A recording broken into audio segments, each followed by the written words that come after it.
Fala galera, F11 falando. Cheguei agora do Beira-Rio após esse péssimo resultado, do Inter contra o Fluminense pela Copa do Brasil. Perdemos por 2-1 e vamos então conversar. Eu resolvi, às vezes eu tenho gravado shorts nos pós-jogos, mas eu achei importante a gente trocar uma ideia, precisava falar, né, conversar com vocês um pouquinho. Então, deixa o like, se inscreva no canal, né? Venha pra cá, good vibes coloradas, sempre. A gente enverga, mas não quebra, né? Acione o sino para receber as notificações e também deixa aí seu comentário pra gente trocar essa ideia sobre o nosso Inter, né? Vamos lá, vamos conversar? Então, solta a vinheta!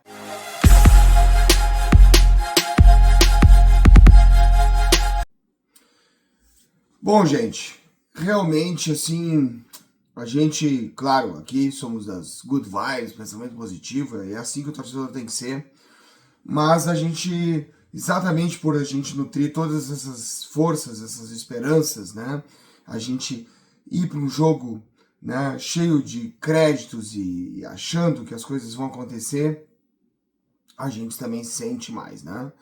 Talvez muitos das pessoas que eu conheço tem outra maneira de torcer e ninguém é o certo ou o errado, né? Mas muita gente acaba às vezes se vacinando ou procurando não nutrir esperanças, não nutrir expectativas, né? Já achar que tudo vai dar errado, porque é uma maneira de se proteger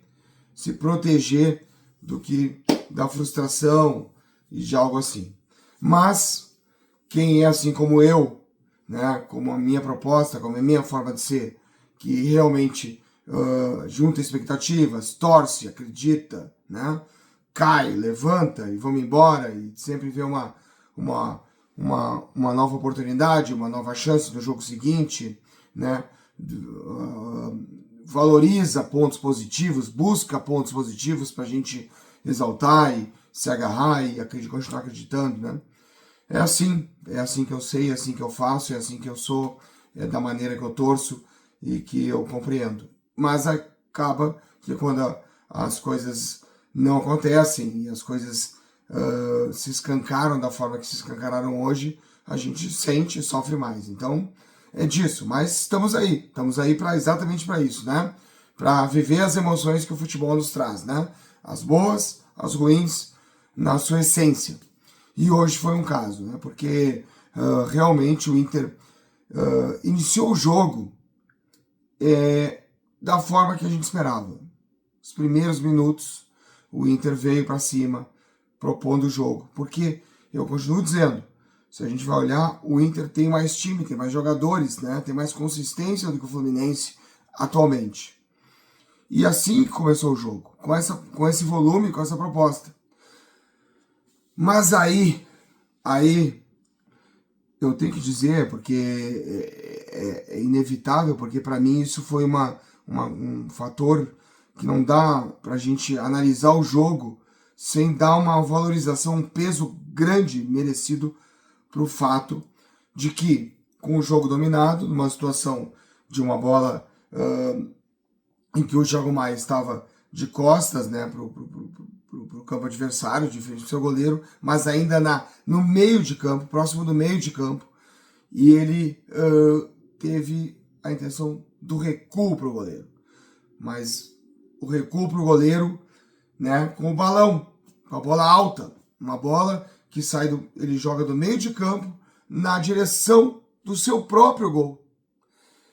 Gente, isso é elementar, para todo mundo que já jogou futebol minimamente, né? Os adversários, o time adversário, no caso o Fluminense hoje, que estava recuado, estava se montando a sua defesa, esperando alguma chance para atacar, ele está montado naquele momento que um jogador do Inter está virado de costas, está de frente pro próprio gol, de costas pro gol do Fluminense. E o time do Fluminense, os jogadores do Fluminense estão prontos para buscar a jogada de ataque. O Thiago Maia joga essa bola num balão, uma bola alta, na direção do seu próprio gol. E isso, né, claro, a chance de dar errado, como deu, é muito grande. Porque numa bola dessas, tu joga pra linha lateral, tu dá o balão pra cima, né? Tu tenta dominar, bom, tu faz o que for, mas tu não joga a bola alta na direção do teu próprio gol. É uma coisa elementar.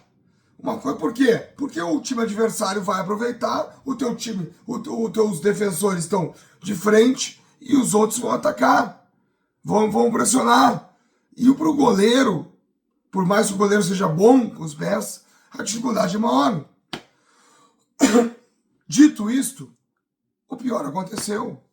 A bola ainda rebateu, sobrou e acabou acontecendo o gol do Fluminense. E para mim, isso determinou a história do jogo. E aí eu vou dizer uma coisa. Vou dizer aqui. Justifica? Não, não justifica a derrota. Mas explica muita coisa. Sabe? Não justifica, porque claro que era o início de jogo, o Inter ainda tinha muita coisa pela frente, tinha muito jogo pela frente, mas um jogo em que o time veio com uma proposta mais defensiva, num jogo, num mata-mata de Copa do Brasil, e o Inter tá com uma proposição de ataque e fazendo valer, e num determinado momento sofre o revés, e aquele time que estava para se defender tem esse benefício de um gol dado, entregue, concedido, a história muda. A história muda. E não é só a história no jogo em si, porque o time que joga atrás, joga retrancado, vem com uma proposta defensiva, ele tá na expectativa mesmo de explorar uma jogada de ataque. Mas uma coisa é tu explorar uma jogada de ataque tua, ou um erro de passe que tu aproveita, mas não uma bola remetida num balão em direção ao teu próprio gol. É claro que o Inter sentiu, né? E o time adversário ficou, se já estava numa proposta assim, ainda teve muito mais a sua mercê o jogo. E o Inter realmente sentiu, percebeu que né, e não conseguiu se encontrar. Tentou buscar ainda, forçou, porque o Inter é melhor, o time do Inter é melhor, né?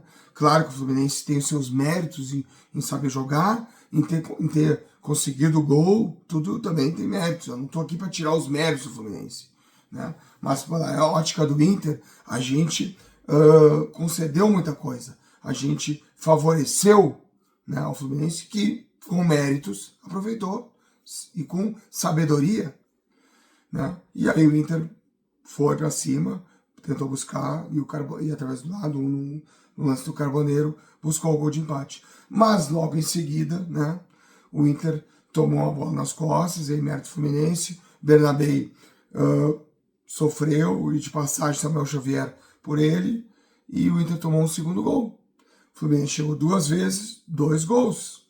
Falta de cobertura, falta de entendimento, mas ainda acho que o segundo gol, apesar do Inter ter empatado nesse meio do caminho, ainda foi em resposta desse novo cenário que o jogo se desenvolveu a partir daquele erro capital. Novamente vou dizer, aquele erro capital, para mim capital, do Thiago Maia, ele não justifica a derrota do Inter, mas ele explica muita coisa. E é o que eu estou tentando fazer aqui, né? Bom, aí pro segundo tempo a gente espera que o Inter tenha mais força, mas não. O Inter, pelo contrário, o Inter não teve força. O time do Inter não teve capacidade de reação. O Inter acusou, né, a marcação, né, do Fluminense, que não tinha nada demais. O Fluminense marcou. O Fluminense não ficou fazendo uma guerra. No Fluminense, claro, uma cera aqui, outra ali, mas não foi. O Inter é que não teve força. O Inter é que não teve ímpeto. O Inter é que não conseguiu achar os espaços, não conseguiu se resolver. Parece que o Inter ficou entregue. O Inter faltou todas as forças, faltou o ânimo, né? E parece que chegou até um determinado momento, mais no final do jogo, que o Fluminense ficou mais perto do terceiro gol do que o Inter do empate. Isso me preocupa, porque pareceu aí um time um pouco entregue, sem alma, né? E aí um time sem alma, a gente começa realmente a se preocupar, porque afinal de contas nós estamos aí finalizando o primeiro turno de Brasileiro, né? Tem o jogo da volta da Copa do Brasil, vamos ter a Libertadores, mas esse tipo de reação, ou de falta de reação, de motivação, de ímpeto, traz preocupações sérias. Eu realmente saí preocupado do jogo de hoje, porque eu achei o time sem força, e sem força achei que faltou alma, faltou querer, faltou aquele algo mais. O time se entregou e acabou até aceitando o resultado, a desvantagem. Criou pouco, quase nada fez para mudar o cenário que ficou presente desde aquela jogada do início do jogo. Era isso. Realmente hoje estou desanimado, né? A gente é assim do futebol, a gente sente futebol para a gente sentir as coisas, senão não seria o que é. Futebol não seria o que é. Mas precisamos reagir. Se a gente quer que o time reaja, nós como torcedores temos que reagir, né? Juntar forças. Temos o São Paulo domingo. Não é quarta-feira. Quarta-feira tem o Fluminense de volta, né? Onde vamos ter que buscar algo. Acho que podemos buscar. Acho, eu vou sempre achar. Acho que sim. Se a gente souber retomar, puder trabalhar, né? Roger tem que rever as suas possibilidades, a sua formatação de time e tirar algo mais desses jogadores, né? Tem o Alan Rodrigues para chegar, para se incorporar. Vamos esperar que ele chegue bem. É isso aí, vamos agarrar o que pode. Mas tem o São Paulo, tem o Brasileiro, precisamos pontuar no Brasileirão. Não esqueçamos disso. Compromisso para mim agora é domingo, para dar resposta para tudo. Vencer, nada mais do que vencer. Vamos lá, é isso aí. Sempre juntos, sempre a vitória!